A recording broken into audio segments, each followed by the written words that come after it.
In the last hour at the United Nations Security Council, a vote has passed calling for a ceasefire in Gaza.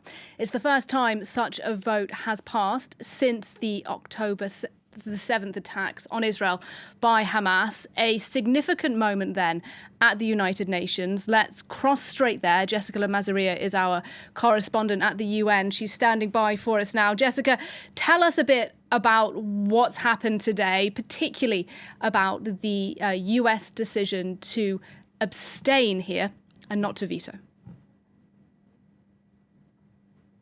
Well, the United States ambassador to the United Nations, Linda Thomas-Greenfield, explained her decision, or the United States decision, to abstain on this ceasefire resolution, saying that she wasn't entirely happy with all of the language in the resolution, particularly because it didn't condemn the October 7th attacks. And she berated Russia and China for, she said, still not having condemned those attacks. However, it is a huge deal that the United States allowed this resolution to pass. It's the first time that the Security Council agrees and adopts a resolution calling for a ceasefire in Gaza. This resolution calls for a ceasefire during the Ramadan period, and then the language in it, which was modified in the final stages upon a request from the United States to call also for a lasting ceasefire ultimately. Originally, the language said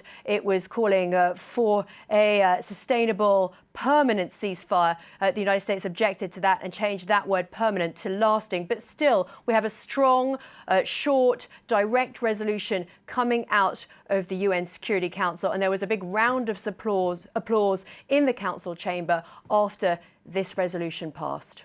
As you say, Jessica, a significant moment indeed. I don't know if there's been any reaction yet. I'm thinking particularly perhaps of Israeli reaction.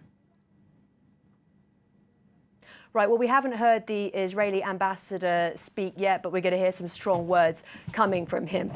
Right before, right before the vote, Israel was said to have been putting pressure on the United States, with Netanyahu reportedly telling the US that he was going to cancel the visit of his delegation to DC if the US did not veto this resolution. The US did not, and we expect to hear the Israeli ambassador complain about this resolution and say that it gives a sort of green light to Hamas to continue committing atrocities and express his discontent.